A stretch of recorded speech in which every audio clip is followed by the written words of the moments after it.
Campus Caucus also benefits SGA because it gives us a chance to see what's on students' minds and to get a feel of the pulse of the campus community.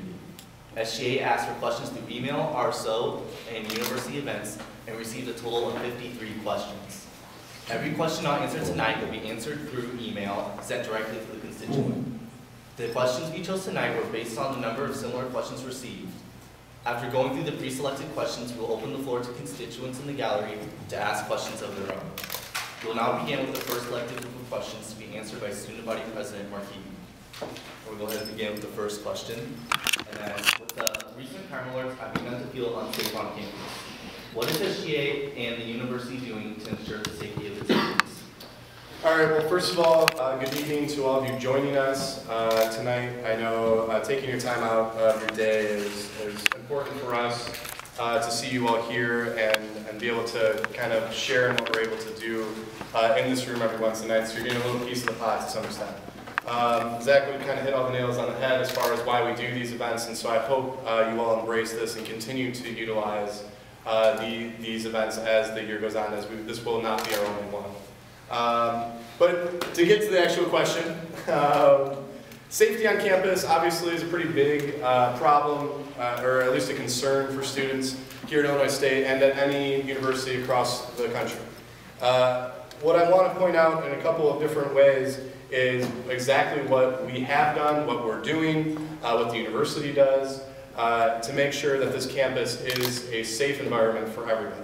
The crime alerts system in itself is actually, it's good that people are paying attention to those, as its goal is to make students aware of what's happening here on campus. At the same time, it's not supposed to instill fear in people. It's supposed to give people the idea of these types of things are happening, be aware, be vigilant, be extra careful because something's going on, and it also gives you that opportunity to visually be looking for individuals who meet the descriptions that the ISU police, the Normal police, or the Bloomington police provide in those crime rates. So again, great that people are recognizing those, but I want to point out a couple of things that we're doing, hopefully, that provide students with opportunities to feel safe here on campus. First of all, the Students on Patrol program, or STOP, which is a registered student organization here on campus, as well as kind of a part of the, or at least advised out of, the Illinois State Police Department.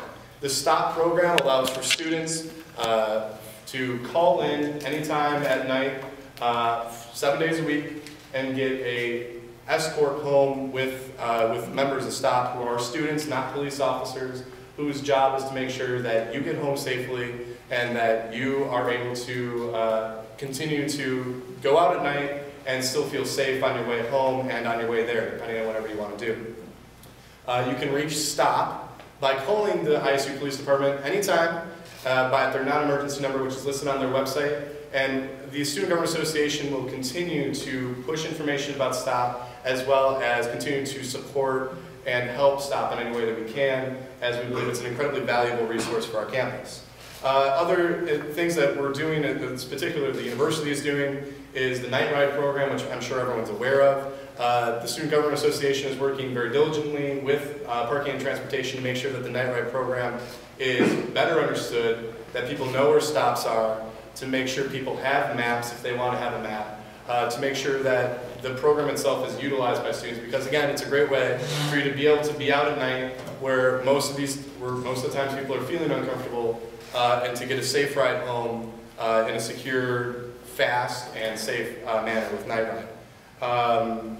In addition to that, I know many people, and I'm actually surprised this isn't one of our questions, and it very well could be, I'm not entirely sure. But the library has hours that have actually been cut back to 1 o'clock this year.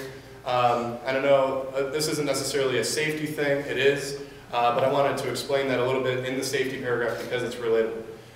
Many people have approached us and questioned why is the library closing an hour earlier. This is the university really trying to drive home the point that it's safer to stay in, it's safer to not be out at 2 in the morning or 3 in the morning when the library typically closed. So again, this is an idea of the university kind of talking the talk and actually walking the walk. If they want people to be safer here on campus, then they need to provide that service or provide a safe times for that library to be open for students to be able to be there.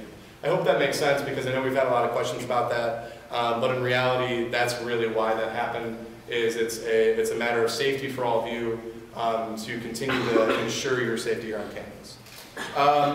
One other thing I'd like to say, and what SGA is doing and what we plan to be continuing to do all year, is a new program that we're starting called Office Hours on the Quad. And I'll talk a little bit more about this in another question that was asked.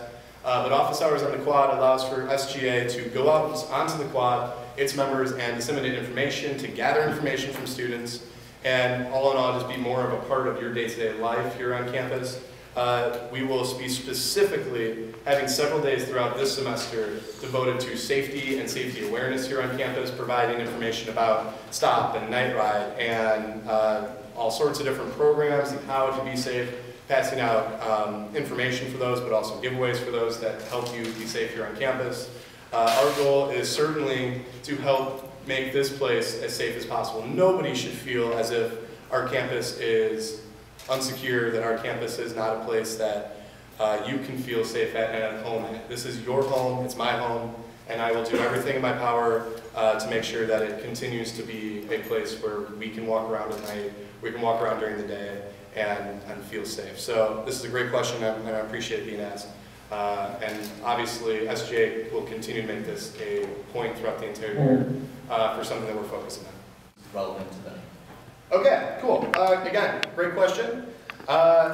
You know, in all honesty, I would actually agree to some extent. In the past years, the Student Government Association has a really hard time connecting with off-campus students. It's not because we don't want to, it's not because we don't try, it's because you're looking at 15,000 people and they live all over the place.